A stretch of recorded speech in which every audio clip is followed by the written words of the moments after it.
श्री वल्लभाधीश की, श्री गोसाई जी परम दयाल की, श्याम सुंदर श्री अम्बे महारानी की जय जय श्री। जिन वैष्णवों ने बैठक का मनोरथ लिखवाया है उनको बैठक जी सब साहित्य प्रसादी हवेली से कल 12 फरवरी से शाम को 6 से 7 के बीच में आकर लेना है। जिन वैष्णवों ने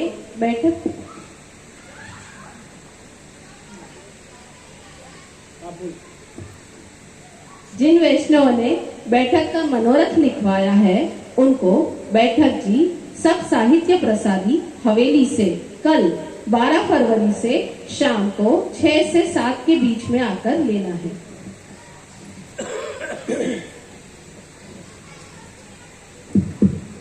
हेलो निकुंजनायकं वंदे कोटिकंदर्प सुंदरम भक्ताकार नवामूर्ध्व बाहुं श्रीनाथ कोमलम मुदम मोदकं धारयन्तं निजानां हृदय में प्रियाणां हि पुष्ट्यर्थमेव सुपायात् सनो भट्ट माधव सुसेव्य सदा बालकृष्ण निधिर्वल्लभानां अज्ञानतिमिरान्धस्य ज्ञानाञ्जनशलाकया चक्षुरुन्मीलितं येन तस्मै श्री गुरुवे नमः। अत्र विराजमान जगतगुरु महाप्रभु श्रीमद आचार्य जी के 84 कुंज स्वरूप 84 बैठक जी में दंडवत प्रणाम करते हुए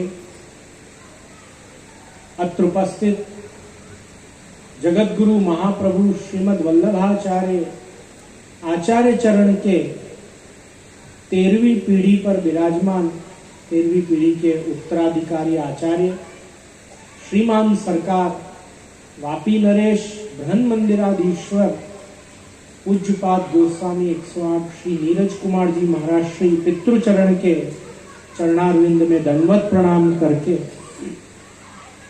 अत्र विराजमान वल्लभ कुल परिवार को यथोचित प्रणाम। मंचस्थ व्यास जी को बहुत बहुत सुंदर वक्तव्य के लिए मंगल आशीष एवं वल्लभी वैष्णवों का बहुत बहुत श्री महाप्रभु जी के बैठक चरित्र के गुणानुवाद के लिए अभिनंदन और आमंत्रण। कुछ समय पहले तक अपने वैष्णवों में एक रिंगटोन बड़ा फेमस हो गया था। क्या हो गया था बोलो? रिंगटोन। श्रीनाथ जी शरणम मम, श्री यमुना जी शरणम मम, महाप्रभु जी शरणम मम, श्री ठाकुर जी शरणम। इनमें से कोई भी मंत्र पुष्टि मार्ग को बिलोंग नहीं करता। ये कौन से मार्ग के मंत्र हैं ये तो रिंगटोन बनाने वाला जाने। श्री आचार्य चरण गोसाई जी और वल्लभ कुल ये मंत्रों से परिचित नहीं है, क्योंकि पुष्टि मार्ग में जो अष्टाक्षर है ना, अष्टाक्षर श्री कृष्ण शरणम मम, ये श्री कृष्ण शरणम मम नारद पांचरात्र में बहुत युगों युगों से पहले से प्राप्त था।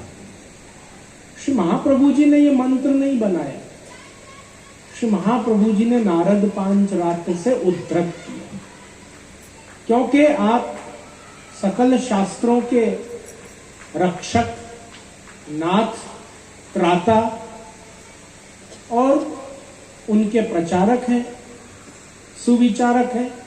इसलिए आपको कोई ना कोई शास्त्रोक्त बात और पद्धति ही समाज को सुपुर्द करनी है। कोई भी अपना मननी विचार श्री आचार्य चरण को प्रकट करने में रस ही नहीं, क्योंकि आप प्रमाण चतुष्टय को बल देने के लिए भूतल पे पधारे हैं। वेदवाणी, ब्रह्मसूत्र, गीता और श्रीमद् भागवत, इनके सिद्धांत, दृष्टांत, विचार और इनके निचोड़ को ही श्री आचार्य चरण ने अपने सिद्धांत रूप अपनी सृष्टि को दिया। इसीलिए श्री गोसाई जी ने कहा, जब अष्टाक्षर की बात आई तो कहा, यदुक्तम तात चरण ही श्री कृष्ण शरणम मम, कि अरे भाई अष्टाक्षर मंत्र तो पहले भी पुराणों में था, लेकिन ये इतना मीठा नहीं था जितना मीठा ये श्री आचार्य चरण के उद्धृत करने पे हो गया। ये अष्टाक्षर अब अधिक मीठा हो गया। और नारद पांचरात्र में जो अष्टाक्षर था, नारद पांचरात्र के अष्टाक्षर का जब जीव रटन करता, स्मरण करता, तो उसको वैकुंठ आदि, मुक्ति आदि का फल प्राप्त होता। वो अलौकिक फल प्रदाता नहीं था, लेकिन श्री आचार्य चरण के द्वारा अष्टाक्षर को उच्चारित करने से अब ये अलौकिक फल का प्रदाता बन गया है। ऐसा ये अष्टाक्षर ने अपना रूप परिणित कर लिया है। क्यों? क्योंकि ये श्री आचार्य चरण, मेरे तात चरण ने इसको अपने मुख से क्या कह दिया, तो ये अलौकिक फल प्रदाता हो गया। और श्री यानी स्वामिनी जी, श्री स्वामिनी सहित जो श्री कृष्ण है, श्री में पूरा लीला परिकर भी आ जाता है। जब हम अष्टाक्षर निरूपण आदि ग्रंथ पढ़ते हैं तो हमको पता चलता है कि श्री में कृष्ण अपने पूरे लीला ऐश्वर्य के साथ विराज रहे हैं। ऐसे लीला ऐश्वर्य पूरे ब्रजधाम ब्रजाधिप स्वरूप से जो ठाकुर जी विराज रहे हैं, मैं उन श्री कृष्ण की शरण में हूं। इसमें श्री यमुना जी का भी स्मरण अपने आप हो जाता है, इसमें श्री महाप्रभु जी का स्मरण भी हो जाता है। और श्रीनाथ जी कौन है? ठाकुर जी नहीं है तो कौन है? श्रीनाथ जी से बड़ा ठाकुर जी कोई है? अरे श्रीनाथ जी ही तो अपने घर घर विराज रहे हैं। आज अपन अपने घर के ठाकुर जी को ठाकुर जी क्यों कहते हैं? क्योंकि जे जन शरण आए अनुसर ही गही सौपत श्री गोवर्धन नाथ। जो श्री महाप्रभु जी गोसाई जी के शरण आए, उनको कोई और ठाकुर जी नहीं पधराए, उनको श्री गोवर्धन नाथ जी, श्रीनाथ जी ही उनके माथे पधराए गए हैं। इसलिए हम पूरा वल्लभ कुल बालक, हम जब ये रिंगटोन नया नया आया था, तब हम वल्लभ कुल प्रस्ताव में बैठ के इसके ऊपर बड़ा हास्य विनोद करते थे कि ये जरूर किसी बहुत नादान व्यक्ति ने बनाया है और इसको बड़ा मोबाइल पे लगाकर वैष्णव राज बनकर डोलने वाले लोग भी नादान हैं कि जिनको पता ही नहीं है कि ये पुष्टि मार्ग का सिद्धांत भी नहीं है, दृष्टांत भी नहीं है, और ये पुष्टि मार्ग का विचार भी नहीं। इसलिए हम सर्वोत्तम जी में से किसी एक नाम को उठा के उसकी 108 माला आदि करने के प्रकार के भी विरोधी हैं। क्यों? क्योंकि जब आप सर्वोत्तम स्तोत्र पढ़ोगे और सर्वोत्तम की टीका पढ़ोगे तो आपको पता चलेगा कि श्री गोसाई जी ने सर्वोत्तम जी में एक एक नाम पूर्वापर संबंध से रखा है। आनंद के बाद ही परमानंद आएगा, परमानंद के बाद ही श्री कृष्णास्य आएगा, श्री कृष्णास्य के बाद कृपानिधि आएगा। एक एक नाम का पूर्व संबंध भी है और आने वाले नाम से भी उसका संबंध है। इसलिए श्री गोसाई जी कहते हैं, इत्यानंद निधे प्रोक्तम नाम अष्टोत्तर शतम। ये जो सारे नाम हैं, ये सारे ही नाम आनंद की निधि हैं, आनंद के समुद्र हैं, आनंद के सागर हैं। ये सारे नाम, ऐसा नहीं है कि पहला ही नाम आनंद रूप है, ऐसा नहीं। आनंद से जो शुरू हुआ, प्रत्येक नाम आनंद का सागर। इसलिए उसकी पूर्वापर संगति होने से महाप्रभु जी का किसी एक नाम को उठाकर हम उसका जप चालू कर दें, ऐसा नहीं। तो जैसे हम जयकार श्री वल्लभाधीश की जय, श्रीनाथ जी की जय, यमुना जी की जय अपने आनंद के अतिरेक के लिए करते हैं, इसलिए हम धौलपद के रूप में यदि श्री वल्लभ शरणम मम, श्री महाप्रभु शरणम मम, गोसाई जी शरणम मम कभी कभार गा दे, वो बात अलग है, लेकिन समाज को ये पता होना चाहिए कि ये हमारे मार्ग के मंत्र नहीं है। हमारे मार्ग का मंत्र श्री कृष्ण शरणम मम अष्टाक्षर है और इसमें श्रीनाथ जी, महाप्रभु जी, यमुना जी, गोसाई जी सकल लीला ऐश्वर्य विराजता है। ऐसा महामंत्र अष्टाक्षर का मंत्र। तो ये तो बात हुई हमारे संस्कारों की। आप वैष्णव को पता होना चाहिए कि अष्टाक्षर और पंचाक्षर ये दो मंत्र के अलावा कोई भी प्रकार का मंत्र हमारे पुष्टि मार्ग में मंत्रात्मक रूप हमारे यहाँ नहीं लिया जाता है। उसको कोई गायन पद्धति से वो गाएं, वो बात अलग है। ब्रज में श्री आचार्य चरण की 22 बैठक जी हैं। दो बैठक जी दामोदर दास हरसानी जी की भी हमको दर्शन होती हैं और एक बैठक जी खंबालिया में भी दर्शन होती है। हम जब खंबालिया की बैठक में जाते हैं, यानी दामोदर दास हरसानी जी की 3 बैठक पूरे भारत भर में हमको दर्शन देती है। अब ये समझो कि किसी वैष्णव की बैठक को संस्थापन करने से पूर्वाचार्यों को क्या लाभ हुआ होगा या क्यों की होगी दामोदर दास हरसानी जी की। और दामोदर दास हरसानी जी के अलावा किसी भी वैष्णव की बैठक कभी न संस्थापित हुई, न कभी उनका कोई वहां पर उल्लेख आया है। वास्तव में इसके लिए हमको एक एक स्थल पर पृथक रूप से चलना पड़ेगा। तो पहली बैठक श्री आचार्य चरण की और दामोदर दास हरसानी जी की गोविंद घाट ठकुरानी घाट पर हमको दर्शन होता है। कितना गजब का स्थल है और ये स्थल का दर्शन और चरित्र वर्णन पढ़ के ही समझ में आ जाता है कि श्री आचार्य चरण की बैठक चरित्रों का प्रारंभ चंपारण से क्यों नहीं है, इसका प्रारंभ गोकुल से क्यों है। क्योंकि एक तो यहां पधारते ही श्री यमुना जी और श्री महाप्रभु जी का प्रथम मिलन भूतल पर इसी स्थल पर हुआ, गोविंद घाट ठकुरानी घाट, जहां श्री महाप्रभु जी ने यमुनाष्टक का गान किया।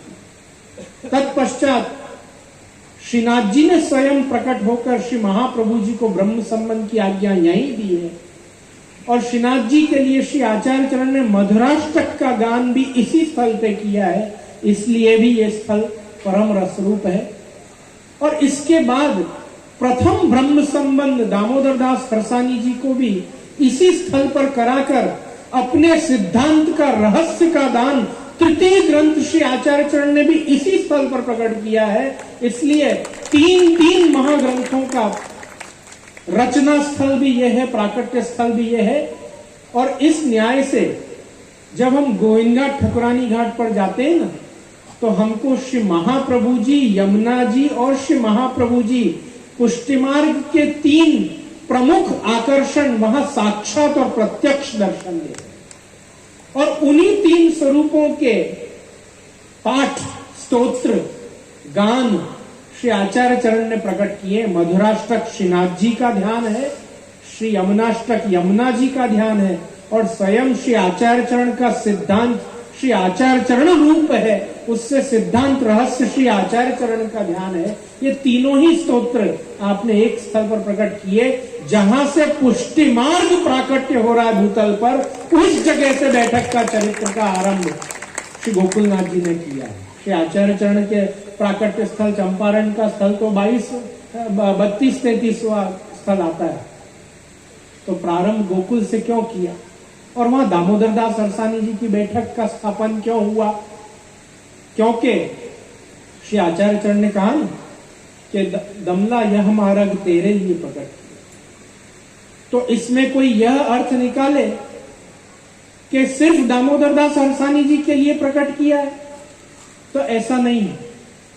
महापुरुष और शास्त्रों का एक विवेक है कि जैसे अर्जुन को माध्यम रखकर भगवान ने गीता का उपदेश सकल जगत के उद्धारार्थ किया, ऐसे हरसानी जी को नाद सृष्टि का प्रतीक जानकर उनको कहा ये संदेश सिर्फ हरसानी जी के लिए नहीं है, ये सकल दैवी जीवों के लिए है कि यह मार्ग मैंने तुम्हारे लिए प्रकट किया, यह मार्ग तेरे लिए प्रकट किया।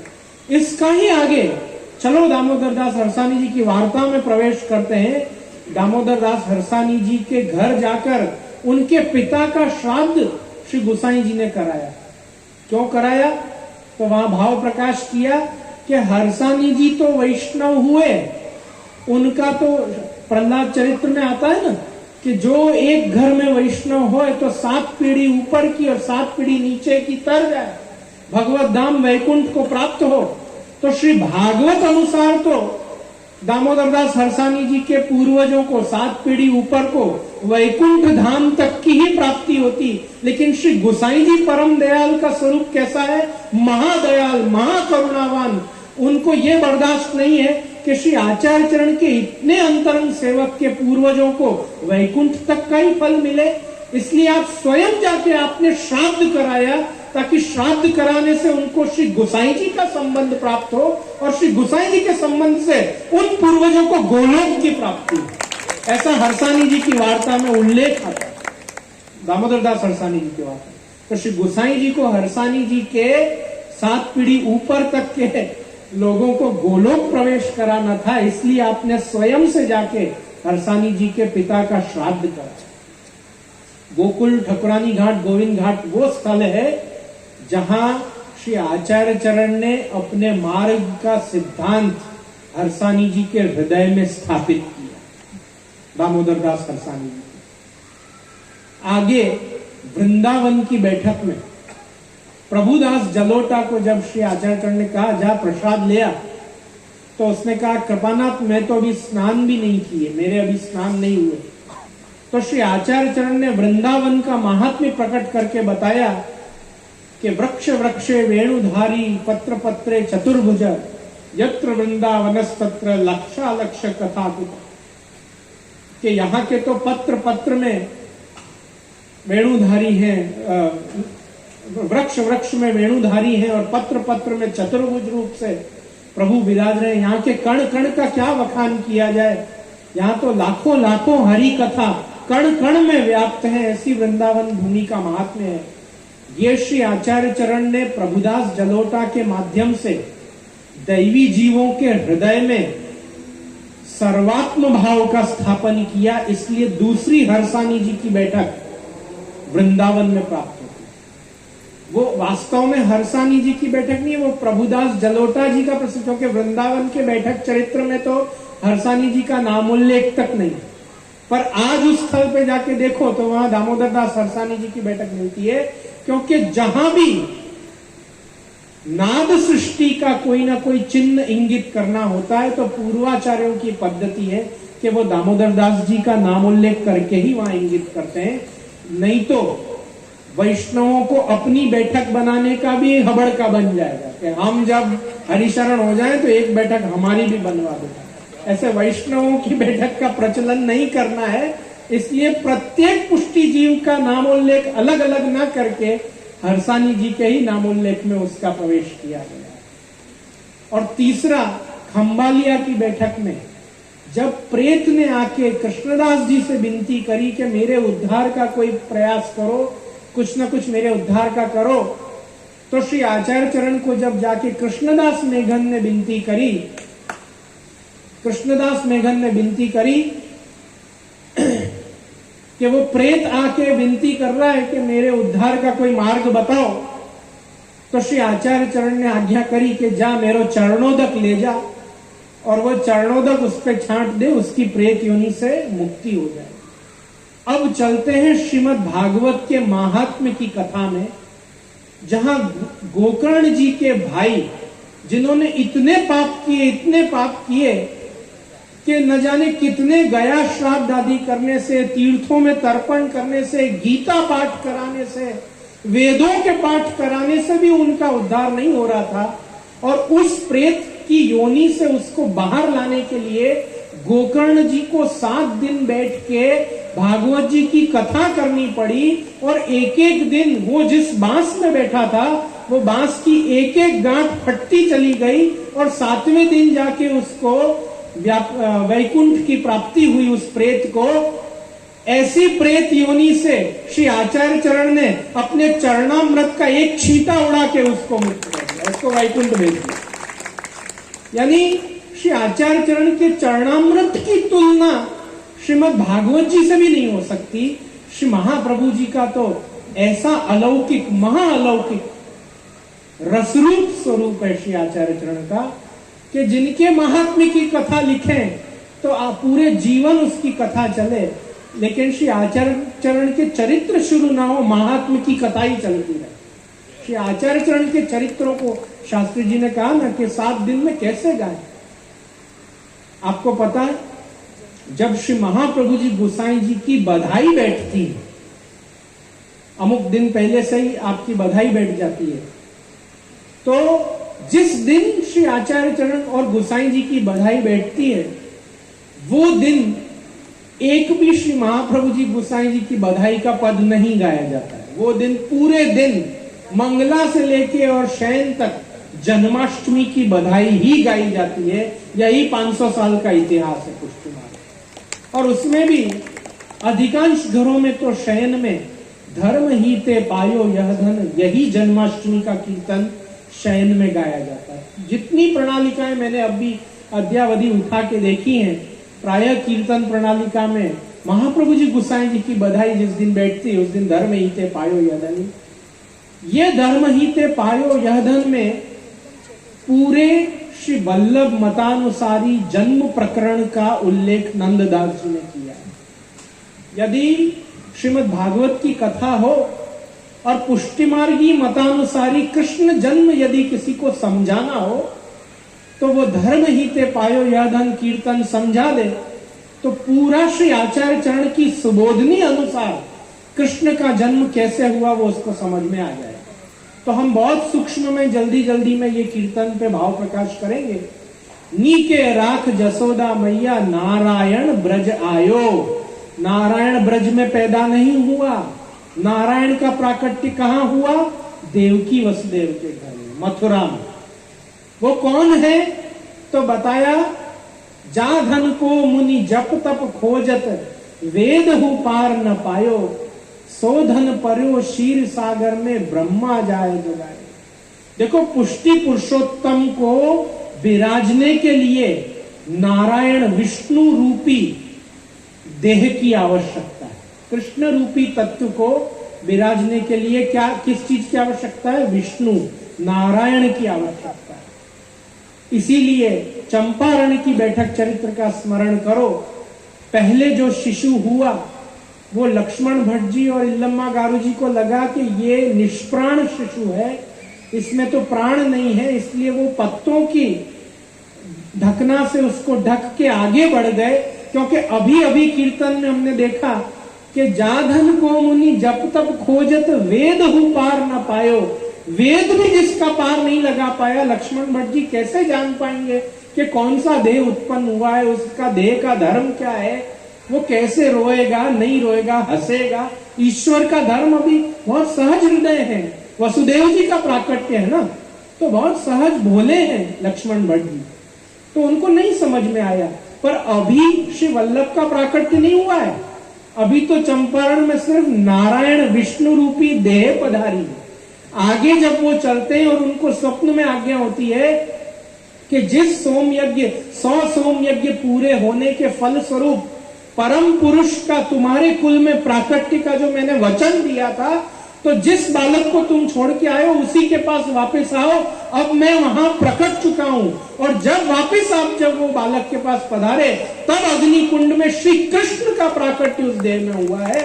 बिल्कुल वैसे ही जैसे धर्म ही ते पायो यह धन में, जैसे दशम स्कंद में निरोध लीला में कृष्ण का जन्म बताया कि पहले मथुरा में विष्णु नारायण रूप से प्रकटे, और आगे बताया जा धन ते गोकुल सुख लयत, सगरे काज संवारे, सो धन वारंवार अंतर परमानंद विचारे। और जिस सुख से, जिस चीज से गोकुल अब सुख लेगा, वो रसरूप प्रभु तो यशोदा जी के गृह में प्रकटे हैं। तो विष्णु का प्राकट्य मथुरा में, और उस देह के पधारने पे उसमें श्री यशोदा जी के जो उत्संग में लालित पालित जो होंगे प्रभु, वो पुष्टि पुरुषोत्तम का प्राकट्य नारायण में। ये जो पुष्टि की पद्धति है, पुष्टि पुरुषोत्तम की प्राकट्य की पद्धति, वो श्री आचार्य चरण के प्राकट्य में भी हमको प्रकट दर्शन देती है कि एक बार आपने श्री नारायण रूप में प्राकट्य लिया और दूसरी बार आपने श्री कृष्ण रूप में, एक ही देह में आपने 2 बार प्राकट्य लिया। ये श्री आचार्य चरण के चंपारण की बैठक के चरित्र में हमको देखने को मिलता है। तो आपको दामोदर दास हरसानी जी की जो 3 बैठक बताई, वो वास्तव में दामोदर दास हरसानी जी की 3 बैठक नहीं है। एक दामोदर दास हरसानी जी की बैठक है, एक प्रभुदास जलोटा की बैठक है, और तीसरी कृष्णदास मेघन की बैठक है। क्योंकि पहली बैठक में आपने हरसानी जी के हृदय में मार्ग का संस्थापन किया, दूसरी बैठक में आपने प्रभुदास जलोटा को सर्वात्म भाव का संस्थापन किया, यानी दैवी जीवों को खाली प्रभुदास जलोटा जी को नहीं, और कृष्णदास मेघन को अपने चरणारविंद का महात्म्य उनके हृदय में संस्थापित किया। इस प्रकार आपने 3 जगह पे हमारे और आपके दैवी जीवों के हृदय में अपने मार्ग का सिद्धांत, अपनी दृष्टि रूपी सर्वात्म भाव और अपने चरण का महात्म्य, ये 3 चीज आपने हृदय में स्वयं संस्थापित किया। उन 3 स्थलों को हम मनाते हैं हर्षानी जी की बैठक प्रतीकात्मक रूप जान के कि यहाँ श्री महाप्रभु जी ने अपने जीव, दैवी जीव के हृदय में संस्थापन किया है, इसलिए वहां वैष्णव की भी बैठक, यही 3 स्थलों पर बैठक। अब ये 3 स्थलों को, इन 3 स्थलों के चरित्रों को हम सेवा प्रकार में कैसे मनाते हैं आप जानते? तो आइए, डोल, रथ यात्रा, देव प्रबोधनी, हिंडोला विराजने का उत्सव, ये जितने बड़े बड़े उत्सव क्रम आते हैं ना, जिनमें ठाकुर जी 4-4 भोग आरोपते हैं, विशेष भोग आरोपते हैं। जैसे हिंडोला विराजने के प्रथम दिन ठाकुर जी पहले भोग आरोपते हैं, हिंडोला में विराजते, और भोग सरने के बाद हिंडोला के दर्शन खुलते हैं। फिर पूरे सावन बार बार रोज रोज भोग नहीं आता है, बस पहले दिन हिंडोला विराजने का जो उत्सव है उसमें उत्सव भोग पहले आता है। तो देव प्रबोधनी के भोग, रथ यात्रा के भोग, हिंडोला विराजने के भोग, इन सारे बड़े दिनों की विशेष सामग्री क्या है आपको मालूम है? बूंदी, सकलपारा और दूध घर की सामग्री। 7 गोसाई जी के 7 घरों में ये 3 ही सामग्री मुख्य बताई गई है कि रथ यात्रा पे क्या भोग करना? बूंदी, सकलपारा, दूध घर की सामग्री। डोल पे क्या करना? बूंदी, सकलपारा, दूध घर की सामग्री। अब श्री हरिराय जी इन सामग्री का भाव बता। बूंदी है ना, बूंदी, वो श्री स्वामिनी जी का हृदय है, राधा जी का हृदय है। तो मार्ग का संस्थापन श्री आचार्य चरण ने हृदय में किया ना, इसलिए ठाकुर जी को इन बड़े दिनों में बूंदी विशेष अनुग्रह। सकल पारा श्री स्वामिनी जी के नेत्र कमल, श्री स्वामी के नेत्र। तो वृंदावन की बैठक में प्रभुदास जलोटा को सर्वात्म भाव कहां संस्थापित किया? नेत्रों में, जिसके कारण उनको वृक्ष वृक्ष में वेणुधारी और पत्र पत्र में चतुर्भुज दिखने, कण कण में प्रभु दिखने लगे। ये श्री आचार्य चरण ने दैवी जीवों के हृदय और नेत्रों में सर्वात्म भाव और मार्ग का संस्थापन किया, सिद्धांत का। इसलिए दूसरी सामग्री अपने यहां सकल पारा बताई, ये श्री स्वामिनी जी के नेत्र। और कृष्णदास मेघन को कई चरणामृत का छींटा प्रेत पे डाल दो, वो प्रेत योनि से पार हो जाएगा। ये चरणारविंद का महात्म्य बताया, क्योंकि श्री आचार्य चरण नख से लेकर शिख तक मधुर, अमृतमय और दुग्ध रूप, पीयूष रूप है। इसलिए दूधघर की सामग्री विशेष है। उसमें तुम हांडी अरोगाओ, पेड़ा अरोगाओ, बर्फी अरोगाओ, कुछ भी अरोगाओ। तो बड़े दिनों में बूंदी, सकलपारा और दूधघर की सामग्री, यही उत्सव भोग का प्रकार है, क्योंकि श्री आचार्य चरण ने दैवी जीवों के हृदय में यही 3 वस्तुओं का संस्थापन किया है। मार्ग का सिद्धांत, दृष्टि में सर्वात्म भाव और चरणारविंद का महात्म्य। इसलिए उन 3 स्थलों को श्री आचार्य चरण का ही जयकार करके हम वहां पर जो है वैष्णवों की बैठक का भी प्रकार वहां दृष्टिगोचर होता है, हमको देखने को मिलता है। श्री महाप्रभु जी के बैठक चरित्रों को बिल्कुल भी अपने मार्ग में लाइटली नहीं लिया गया है। ये बहुत ही, ये श्री वल्लभ की अलौकिक गाथा है, जिसको वास्तव में एक प्रवक्ता के लिए बहुत परीक्षा है कि वो उसके साथ पूर्ण रूपेण न्याय कितना कर सके। लेकिन श्री महाप्रभु जी के वंशजत्वेन मैं श्री मुकुंद भाई शास्त्री जी को विशेष आशीर्वाद प्रदान करता हूं कि इन्होंने श्री आचार्य चरण के बैठक चरित्र के साथ बहुत न्याय किया और बहुत सुंदर रूप से उसको प्रतिपादित करके आचार्य परिवार एवं वल्लभी वैष्णवों के समक्ष रखा। श्री महाप्रभु जी गोसाई जी के चरित्र जब हम पढ़ते हैं, जब सर्वोत्तम जी, नाम रत्नाख्य आदि, देखो श्री गोसाई जी के बैठक चरित्र का प्रारंभ कहां से हुआ? गोविंद घाट, ठकुरानी घाट, पुष्टि मार्ग के प्राकट्य से। और बैठक चरित्र की पूर्ति कहां हो रही है? श्री गोसाई जी के प्राकट्य से। क्यों? क्योंकि जब आप नाम रत्नाख्य स्तोत्र का पाठ करोगे जब आप नाम रत्नाकर श्री गोसाई जी के चरित्र के बारे में जानना प्रारंभ करोगे तो आपको श्री गोसाई जी का चरित्र, जैसे हम इन 7 दिनों में धड़ल्ले से सब प्रमाण ये कहते आए कि श्री आचार्य चरण का स्वरूप तो ठाकुर जी और स्वामिनी जी से भी अधिक है, क्योंकि ठाकुर जी के हृदय में विराजता स्त्री गुण भाव और स्वामिनी जी के हृदय में विराजता गुण पुम भाव, ये दोनों के एक रूप स्वरूप श्री आचार्य चरण भूतल पे प्रकटे हैं। इसलिए राधा और कृष्ण से भी अधिक श्री वल्लभ नाम रूप और गुण है। ये हम जैसे धड़ल्ले से कहते आए, ऐसे जब आप नाम रत्न श्री रघुनाथ जी कृत नाम रत्नाकर स्तोत्र का पाठ करोगे तो आपकी हवाइयां उड़ जाएंगी ये जान के कि श्री गोसाई जी का स्वरूप तो श्री आचार्य चरण के स्वरूप से भी टेढ़ा है, श्री महाप्रभु जी के स्वरूप से भी टेढ़ा है। जो कार्य श्री आचार्य चरण करने में कदाचित उस अवतार काल में मर्यादा में रहे हो या वहां कृपा करने में कोई कारण से भगवद आज्ञा वहां कृपा संभव नहीं हो पाई, ऐसे जीव और ऐसी स्थिति में भी श्री गोसाई जी परम दयाल ने कृपा करी है। ये आपको 252 वैष्णव की वार्ता और नाम रत्नाकर का स्तोत्र का पाठ करके पता चले। श्री महाप्रभु जी ने 4 सखा स्थापित किए, श्री गोसाई जी ने 8 सखा स्थापित किए। श्री महाप्रभु जी ने 2 श्रृंगार प्रकार प्रकट किया, पाक चंद्रिका और मुकुट काचनी। श्री गोसाई जी ने 8 श्रृंगार प्रकार प्रकट किया, दुमाला, टिपारा, किरीट, मुकुट।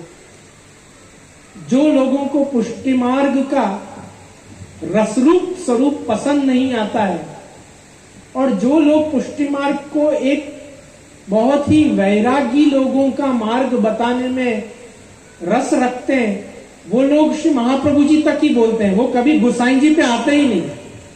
क्योंकि जब श्री गोसाई जी पे आएंगे तो राग, भोग, श्रृंगार, अष्ट सखा, ठाकुर जी को लाल लड़ाना, सामग्री का प्रकार, ये सब इतना विस्तार पामेगा क्योंकि पितृ प्रवर्तित पथ प्रचारक सुविचारक श्री गोसाई जी का नाम है।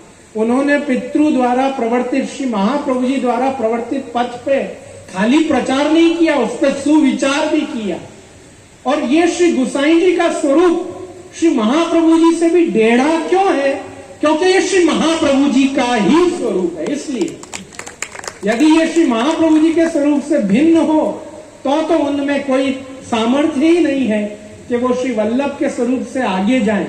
पर ये श्री आचार्य चरण का स्वरूप ही है, इसलिए वो श्री गोसाई जी का स्वरूप तो महाप्रभु जी से भी टेढ़ा है। मैं इतने दिन आपको कहता आया ना कि वैष्णव होने की 3 स्टेज है, वैष्णव, भगवदी और वल्लभी। जब एक व्यक्ति वैष्णव बनता है तो बहुत भाग्य का विषय है, जब कोई भगवदी बनता है तो महाभाग्य का विषय है, और जब कोई जीव वल्लभी बन जाता है उसको श्री महाप्रभु जी का स्वरूप ज्ञान में आता है कि ओहो ये पुष्टि मार्ग में तो श्री महाप्रभु जी का स्वरूप तो अनेरा है, अलौकिक है। तब उसको श्रीनाथ जी में भी श्री वल्लभी दर्शन देते हैं, यमुना जी में भी श्री वल्लभी दर्शन देते हैं, ब्रजधाम में भी श्री वल्लभी दर्शन देते हैं, बैठक जियों में भी श्री वल्लभी दर्शन देते हैं, वल्लभ कुल में भी श्री वल्लभी दर्शन देते हैं, वल्लभ सिद्धांत में भी वल्लभी दर्शन देते हैं। सर्वत्र उसको श्री वल्लभ का सर्वात्म भाव सिद्ध होता है। ऐसे जीव को वल्लभी कहा जाता है।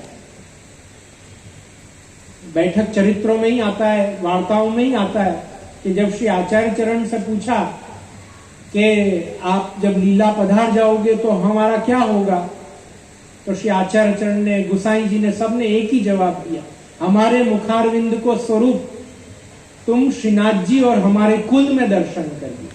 जब वल्लभ और श्री विठ्ठल का अनवतार काल हो तो स्वयं ठाकुर जी और उनके कुल में ही साक्षात श्री वल्लभ के दर्शन होंगे। इसीलिए श्री महाप्रभु जी 4 जगह प्रकट भूतल पर विराज रहे हैं। एक आपके कुल में, वल्लभ कुल में, एक आपके हस्ताक्षर पादुका जी यानी पलंगड़ी जी पर, एक बैठक जी में, और भगवदी दैवी जीवों के हृदय में। ये 4 जगह श्री आचार्य चरण प्रकट विराज रहे। श्री वल्लभ के प्रकट दर्शन यहाँ हो सकते।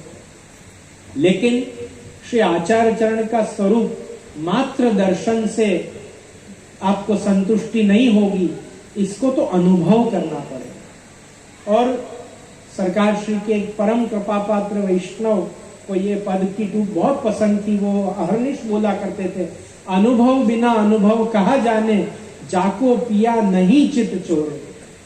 जब तक पिया ने तुम्हारा चित नहीं चुराया है तब तक तो अनुभव की बातें कोरी बातें हैं। तुम अनुभव करके जानोगे कि अनुभव किसको कहते हैं। तो जब श्री वल्लभ के स्वरूपामृत का, आपकी सेवा का, आपके नाम का, आपके चरित्रों का अनुभव आपको होगा, तब आपको पता चलेगा श्री आचार्य चरण का स्वरूप कितना अलौकिक है। अभी इस काल में पुष्टि मार्ग में लोग श्रीनाथ जी का, ठाकुर जी का, कृष्ण का युगल स्वरूप का आनंद तो ले रहे हैं, ले पा रहे हैं, लेकिन बहुत विरले ही जीव हैं जो श्रीनाथ जी, यमुना जी, स्वामिनी जी, ब्रजभूमि, षोडश ग्रंथ, 252-84 वैष्णवों की वार्ता में इन महातत्वों में श्री वल्लभ का अनुभव कर पा रहे हैं। ऐसे जीव बहुत कम, बहुत विरल। और ऐसे जीवों की तादाद तब बढ़ेगी जब वो वल्लभ वाङ्मय, वल्लभ के चरित्र, इतिहास ग्रंथ, पुष्टि मार्गीय साहित्य में प्रवेश करेंगे। देखो, मैं एक बहुत छोटी सी बात कहकर अपने वक्तव्य को यहां विराम दूंगा कि श्री महाप्रभु जी ने दामोदर दास हरसानी जी के हृदय में मार्ग का स्थापन क्यों किया? डायरेक्ट श्री गुसाई जी को क्यों स्थापन नहीं किया? इसके लिए आपको दामोदर दास हरसानी जी की वार्ता घर जाके पढ़नी पड़ेगी। वार्ता में ही आता है कि श्री आचार्य चरण तो सर्वकरण समर्थ है। मेरे को डिस्टर्ब हो रहा है बेटा। श्री आचार्य चरण तो सर्वकरण समर्थ है। आप श्री गुसाई जी को स्वप्न में आज्ञा कर देते, मार्ग का सिद्धांत क्या है, मार्ग का लक्षण क्या है, आगे क्या करना है देवी जीवों के साथ। आप स्वप्न में नहीं तो स्वयं प्रकट होकर आज्ञा कर देते। नाम रत्नाकर स्तोत्र के समय महाप्रभु जी ने ही तो प्रकट होकर रघुनाथ जी को दर्शन दिए, और श्री महाप्रभु जी के दर्शन करके श्री रघुनाथ जी नाम रत्नाख्य स्तोत्र का पाठ करते करते बाहर निकले। सोचो, श्री महाप्रभु जी के स्वरूप उनको कैसे फलीभूत हुए कि वो श्री महाप्रभु जी के नाम लेते हुए बाहर नहीं आए, वो श्री गोसाई जी के नाम लेते हुए बाहर आए। क्योंकि श्री महाप्रभु जी के स्वरूप से भी आगे, उनसे भी ज्यादा स्वरूप कोई कृपाल स्वरूप हो तो वो श्री गोसाई जी का स्वरूप है। उनको ये श्री आचार्य चरण के दर्शन करके बोध हुआ श्री रघुनाथ जी। तो वहां वार्ता में उठाया गया है ये प्रश्न कि श्री गोसाई जी के हृदय में स्थापित क्यों नहीं कर दिया स्वप्न द्वारा या प्रकट होकर। तो बताया गया कि देखो, अगर श्री महाप्रभु जी श्री गोसाई जी के हृदय में मार्ग का स्थापन डायरेक्ट कर देते तो यह मार्ग गोकुल यानी वल्लभ कुल में ही होके रह जाता, ये दैवी नाद सृष्टि तक पहुंच ही नहीं पाता। और श्री आचार्य चरण की कृपा सिर्फ उनके कुल पर करने के लिए नहीं है, सकल दैवी जीवों के लिए, बिंदु सृष्टि और नाद सृष्टि को समान फल की प्राप्ति हो, इसलिए श्री आचार्य चरण ने माधव ये दामोदर दास हरसानी जी के हृदय में मार्ग का स्थापन किया। दूसरा प्रकार निकुंज की यह रीत है कि श्री स्वामिनी जी या ठाकुर जी अपने मुख से उद्धृत कोई भी अधरामृत डायरेक्ट प्रीतम तक नहीं पहुंचाते, वो मध्या सखी की आड़ी कानी, क्योंकि पुष्टि मार्ग आड़ी कानी का मार्ग है ना। ये पुष्टि मार्ग की रीत ऐसी है कि आपका और हमारा सबका अंगीकार इस मार्ग में किसी न किसी वैष्णव की आड़ी कानी से ही हुआ। ये पुष्टि मार्ग की रीत है। उस डोकरी या उस छोकरी का धन्य मानना जिसकी आड़ी से आप पुष्टि मार्ग में अंगीकार हुए, उसको धन्यवाद देना जिंदगी में कि मैं तेरी आड़ी कानी से आज मार्ग में हूं, वल्लभ के सन्मुख हूं, श्री महाप्रभु जी गोसाई जी को जानने का मुझे अवसर मिला। तो ये निकुंज की रीत है कि अपने मुख की प्रसादी कभी डायरेक्ट नहीं भिजवाई जाती। जो रति मार्ग के जानकार हैं, जो प्रेम मार्ग के जानकार हैं, उनको ये अंदाजा होगा कि अपने प्रीतम तक गुलाब, अपने प्रीतम तक प्रेम पत्र, ये किसी मध्या के द्वारा भेजने का आनंद, मजा है इसका।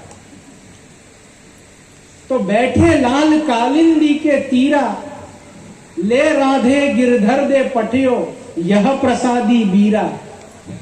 समाचार सुन यह श्री मुख के, ये कयो श्याम शरीरा, तेरे कारण चुन चुन राखे हैं, यह नरमोलक हीरा।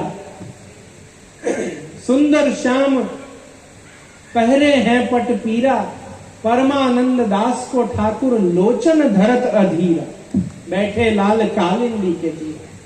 जैसे ठाकुर जी ने स्वामिनी जी के लिए अपनी मुख की प्रसादी बीरी ललिता जी को दी कि जाओ ये आधा बीरा मैंने प्रसादी कर दिया है और अब जाके ये स्वामिनी जी को दे के आओ और उनसे कहना कि मैंने ये निर्मोलक हीरा, ये जो प्रसादी बस आधे आधे बीरा खा के जो रखे हैं, ये आपके लिए मैंने संभाल के रखे हैं चुन चुन के, ताकि ये आपको प्राप्त हो। और उनको कहना कि मैंने अपने लोचन में मैं बहुत अधीरे लोचन लेके बैठा हूं कि कब वो मेरे पास, मेरे प्रीतम मेरे पास कब आएंगे, ये समाचार स्वामिनी जी को जाके ये बीरी देकर देना। ये भाव, ये निकुंज की रीत को पालन करते हुए श्री आचार्य चरण ने, स्वामिनी जी ने, राधा जी ने, दामोदर दास हरसानी जी, ललिता जी के स्वरूप को मार्ग का सिद्धांत दिया कि ये श्री गुसाई जी तक जाके कहना देकर कि मैंने आपके लिए और दैवी जीवों के लिए ये निर्मोलक हीरा संभाल के रखे हैं। तो इसलिए डायरेक्ट श्री गुसाई जी के हृदय में नहीं, उन्होंने ललिता सखी का आविर्भाव किया और हरसानी जी के हृदय में मार्ग का स्थापन किया। और श्री गुसाई जी और इन्नम्मा गारू जी से कहा कि जब श्री गुसाई जी थोड़े बड़े हो जाए तो उनको कहना मार्ग का सिद्धांत मैंने उनके लिए हरसानी जी के हृदय में संभाल के रखा है, वो वहां से उसको प्राप्त कर लेने और आगे पुष्टि मार्ग का विस्तार करें। तो पुष्टि मार्ग क्योंकि निकुंज का रहस्य है, पुष्टि मार्ग निकुंज रहस्य सिद्धांत है, निकुंज सिद्धांत है। इसकी प्राप्ति करने से प्रत्येक दैवी जीवों को निकुंज का, स्वामिनी का फल प्राप्त होता है। इसलिए इस रहस्य को डायरेक्ट श्री गुसाई जी को नहीं दिया, गोलोक की पद्धति से ही उनके हृदय में उसका स्थापन किया। ले राधे गिरधर दे पठई, अपने मुख की सुंदर बीरी। बीरी के कल ही हमने चर्चा करी ना कि सूरदास जी ने ऐसे ही नहीं कह दिया कि मैंने पूरे 1.25 लाख पद ठाकुर जी पे नहीं, श्री आचार्य चरण पे रचे हैं। मेरा एक भी पद उठा के देख लो, वो अंततोगत्वा निकलेगा श्री महाप्रभु जी पे। तुम क्या बात करते हो कि तुमने श्री महाप्रभु जी पे एक भी पद नहीं रचा? मैंने जितने पद रचे 1.25 लाख के 1.25 लाख पद श्री वल्लभ पे ही रचे। नाव का पद उठा लो, कुंज का पद उठा लो, डोल का पद उठा लो, रास का पद उठा लो। कल ही हमने 2 रास के पदों का उदाहरण लिया। फूल मंडली का पद उठा लो, आज हमने बीरी का पद उठाया। और बीरी के पद में श्री आचार्य चरण का दर्शन किया कि श्री आचार्य चरण ने श्री गुसाई जी को वैसे ही मार्ग का सिद्धांत भेजा जैसे स्वामिनी जी और ठाकुर जी अरस परस बीरी, अधरामृत की हुई बीरी भेजते। और पुष्टि मार्ग में अधरामृत और बीरी का तो ऐसा महात्म्य है कि श्री गोसाई जी को गोपाल दास जी के हृदय में मार्ग का सिद्धांत स्थापन करना हो, वल्लभाख्यान प्रकट कराना हो, तो श्री गोसाई जी अपने मुख की अधरामृत उनके मुख में देवे तो वल्लभाख्यान प्रकट हो। श्री महाप्रभु जी को नाम रत्ना के प्रकट कराना हो तो नवनीत प्रिया जी के शैया मंदिर में प्रसादी बीरी रघुनाथ जी को आरोगावे तो नाम रत्ना के प्रकट होवे। ऐसे श्री आचार्य चरण ने उस भाव रूप मार्ग का सिद्धांत श्री गोसाई जी में प्रस्थापित किया निकुंज की पद्धति से, जैसा गोलोक में होता है। अपना कहावत है ना, इंग्लिश में कहावत है, in Rome do as the Romans do. तो हमारी कहावत है, in Braj do as the Brajwasis do. यह विध होरी खेलिए ब्रजवासी ने संग लगाए। अपने हर पद में आता है कि ब्रजवासी जैसी सेवा करते हैं, ब्रजवासी होरी जैसी खेलते हैं। यह त्योहार तो ब्रजवासियों ने जैसा मनाया, दीपावली के पदों में भी अपने आता है कि यह त्योहार ऐसे मनाओ जैसे ब्रजवासी ने मनाया। तो ऐसे ही श्री आचार्य चरण भी ऐसे ही मार्ग का संस्थापन नहीं करेंगे, वो उस पद्धति से करेंगे जैसे गोलोक में लीला करते आए हैं, क्योंकि गोलोक का ही सिद्धांत यहाँ स्थापित करना है। अधिक ज्यादा समय ना लेते हुए श्री लाडले लाल के शयन के दर्शन हमको करने हैं। उसके पूर्व हमको श्रीमान सरकार श्री के आशीर्वचन जितनी देर आप हमको अनुग्रहित करना चाहें, तत्पश्चात शयन के दर्शन एवं आज के 12 बैठक जी में जिन वैष्णवों ने मनोरथ धराया है धोती उपरना धराने का, वो हमारे साथ सेवा में संलग्न होंगे। मेरा एक एक वैष्णव से ये आग्रह भी है, आज्ञा भी है कि तपेली महाप्रसाद लेकर ही घर पधारें ऐसा मेरा आपसे अनुरोध भी है। अत्र विराजमान श्रीमान सरकार पूज्यपाद पितृचरण, आपसे से विनती करूंगा कि यहाँ नंद भवन हवेली मुंबई मीरा रोड में जो भी अपनी बुद्धि से, अपने विवेक से हम समार्गी प्रवृत्तियों का आनंद ले रहे हैं, वास्तव में ये आपके ही चरण कमल का प्रताप है जिसके कारण हम यह सब कर पा रहे हैं। क्योंकि यदि हम सूक्ष्म से बृहद की ओर जाएं तो न सिर्फ मोटा मंदिर के सुव्यवस्थीकरण, वापी हवेली के संस्थापक एवं नंद भवन हवेली के संस्थापक आचार्य भी आप श्री ही है। ये तो आपने मुझको गादीपति का तिलक आदि करके उसी प्रकार राजा बना रखा है जैसे ठाकुर जी ने उग्रसेन को राजा बना रखा है कि भाई नहीं, द्वारका के राजा तुम ही हो। पर सबको मालूम है कि द्वारका के अधीश्वर कौन है, द्वारकाधीश कौन है।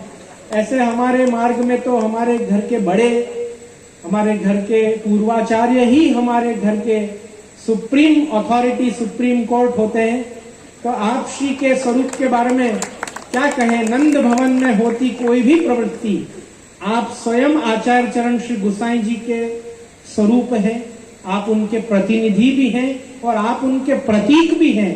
आप में और श्री आचार्य चरण गोसाई जी में रंचक भी भेद नहीं है, ना हमारी दृष्टि में, ना हमारे निज परिकर निज मंडली की दृष्टि में।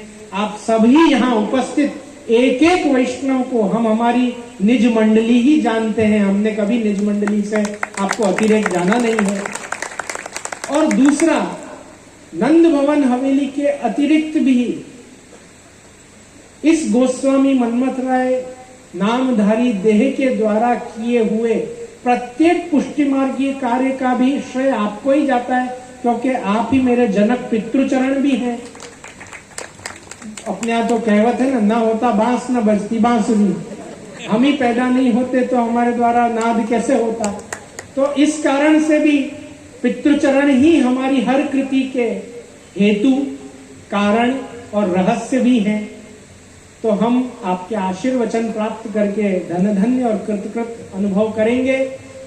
श्रीमान सरकार पूज्यपाद स्वरूप आचार्य श्री स्वरूप से मैं विनती करूंगा कि आप 2 मिनट 5 मिनट जितना आप अनुकूल समझे अपने आशीर्वचन से हमें कृतार्थ करें।